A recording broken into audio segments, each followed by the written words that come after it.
Now the more I smell it, the more I just smell ashtrays, and that's really off-putting. Hey guys, welcome back to my channel. Today's video is going to be another fragrance review.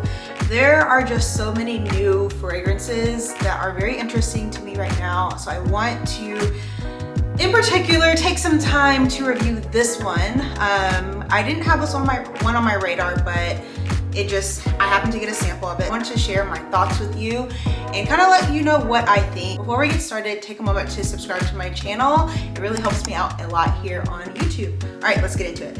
So this is going to be the review of Tom Ford's Rose de Russie. I'm assuming that this means Russian rose in French, so I'm gonna call it Russian rose. I'm not gonna butcher any more French in this video. Got a sample size of this when I ordered from Nordstrom last, and I was actually really shocked that I got this because I know this is really new. Let me just give you my first opinions and my first thoughts. I have smelled all three of the new rose collection that he came out with. I think they are all three beautiful in their own way. The more I smell this, the more I really hate it. And I couldn't put my finger on why I hated it until I looked up some reviews just now. And a lot of people are saying that it smells like dried roses mixed with an ashtray. And I hate to say that that's kind of right. It is still uniquely beautiful and intriguing to me.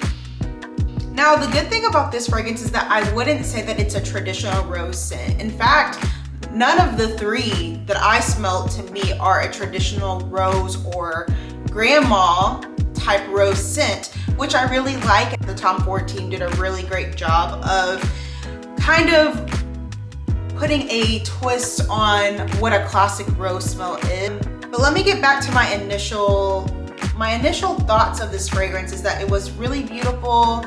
I did kind of a longevity test. On me, I get about 4 to 5 hours, which honestly for me is pretty normal with Tom Ford fragrances. That I have a Tom Ford fragrance, it's called Noir Parfum. That one has a lot of longevity, but the ones that are always shaped in these types of bottles never last very long on me, and I've talked to several people and that's kind of the consensus. These are definitely feminine female fragrances. There's no buying this for your man, guys. It's not unisex. This is just straight womanly scent. So let me just straight off the bat, for the price that it is, these are almost $300 fragrances, guys. Do I think it's worth it? No.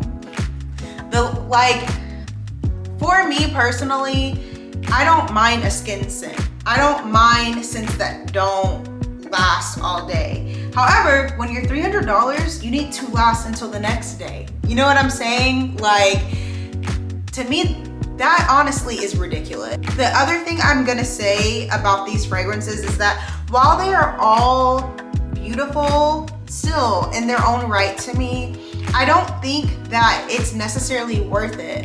I think the thing for me that's going to prevent me from recommending this to most people is that I know that there are a lot of nice rose scents. So if you are a rose lover and all you buy is rose perfumes and you want this one because you want to add it to your collection, fine, go ahead and do that. But for someone like the average Joe, the average person, I'm not going to recommend this because there are more rose fragrances. There has to be some out there that are, one, cheaper, and ones that perform better than a $300 fragrance that lasts, what, 4 or 5 hours? To me, I just can't justify it. I'm also not a heavy rose scented person. Like, I'm not necessarily drawn to rose fragrances. However, I can appreciate them if done well. I think that all in all, these rose fragrances, especially the Russian rose fragrance, was a good attempt. However, I just feel like it's missing the mark. They stink. It's not something I would buy. It's not worth mixing with something else. No, to me, they're beautiful in the way that they're kind of complex, but they stink. I sprayed this on today and I'm kind of regretting it. I can't recommend this. I just don't like it. I wish I liked it enough, but I don't like it. yeah, I feel like this review was a little all over the place and kind of short, sweet, but if you like it, I'm sorry. Let me know in the comments below which one of them is your favorite. Although I've smelled all 3 of them, I can't, not one of them jumped out enough at me to say this is the one I recommend, if that makes sense.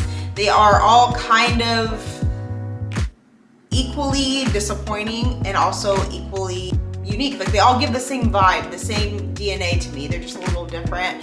I hate this. I hate this for us because the bottle is beautiful, the packaging is beautiful, and I really think that this should have been something different. I feel like, didn't we almost have it all? But we didn't. So that's all right. Let me know in the comments what you think. Give this video a thumbs up. Don't forget to hit that subscribe button, and I will see you in my next one. Bye.